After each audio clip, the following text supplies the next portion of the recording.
Nicolas Bétou est avec nous, l'opinion de Nicolas Bétou et LCI. La chaîne LCI organisait hier soir le premier débat entre les principaux candidats à la mairie de Paris. Nicolas, question ce matin, est-ce qu'on y voit plus clair ? Ah oui, absolument. D'abord un mot sur l'organisation et la qualité des échanges. Le débat était la plupart du temps bien tenu. Les candidats ont pu s'exprimer sur le fond, développer leurs propositions et éclairer les électeurs. Un bon point, donc. Alors, comme toujours, on cherche à savoir s'il y a des gagnants et des perdants. Eh bien, je pense que ce débat a fait une grande perdante, Anne Hidalgo. Elle a été la cible de toutes les attaques, même de la part de son allié dans la majorité sortante, l'écologiste David Béliard.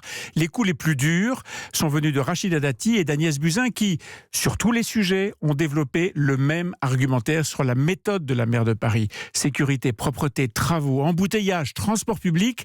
Anne Hidalgo a été accusée de faire du punitif, de l'idéologie, de dresser systématiquement les gens les uns contre les autres et de rendre la vie des Parisiens impossible. Tout ça, ce sont des citations, bien sûr. Et c'était même frappant à l'image de voir, le temps passant, comme le visage d'Anne Hidalgo se creusait. Elle a été asphyxiée par ses adversaires, obligée en permanence de leur répondre et de se justifier. Bon, en même temps, c'est la maire sortante, Nicolas. Est-ce que ce n'était pas un peu prévisible ? Oui, si, bien sûr, mais pas à ce point-là. Ses partisans pariaient plutôt que sa connaissance pointue des dossiers ferait la différence et qu'elle pourrait développer son projet raté. Elle a en permanence été renvoyée à son bilan avec une phrase revenue comme un leitmotiv. Madame Hidalgo propose de faire en 6 ans tout ce qu'elle n'a pas fait depuis 6 ans.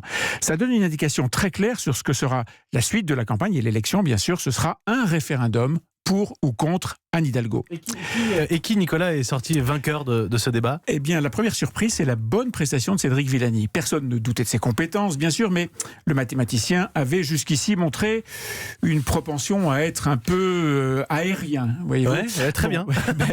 Hier soir, il a montré qu'il connaissait ses dossiers, qu'il savait être concret et qu'il était attentif à ne pas agresser Agnès Buzyn, un signe probablement pour l'entre-deux tours. Bon, l'autre surprise, c'est Agnès Buzyn, justement. Aucun doute, elle a absorbé et digéré son programme, enfin pour autant que ce soit le sien. Elle a été précise, efficace. Sa candidature a pris hier soir une vraie crédibilité et tous ceux qui se demandaient si elle aurait le punch des vieux fauves politiques, si elle saurait rendre les coups, eh bien, ils ont eu la réponse. Et donc, selon vous, la réponse, c'est oui ? C'est oui. Elle a été aussi tranchante que Rachida Dati a pu l'être, mais là, ce n'est pas une surprise.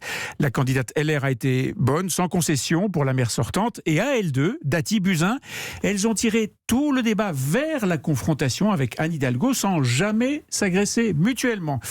Était-ce l'effet de la focalisation sur une seule et même cible, ou plutôt la volonté de ne pas créer pour le futur, l'irréparable entre elles deux? Aucun doute, dans ce débat de premier tour, le second tour était déjà dans toutes les têtes. Merci Nicolas Bétou, directeur du journal L'Opinion, votre édito tous les matins juste avant le journal de 8h.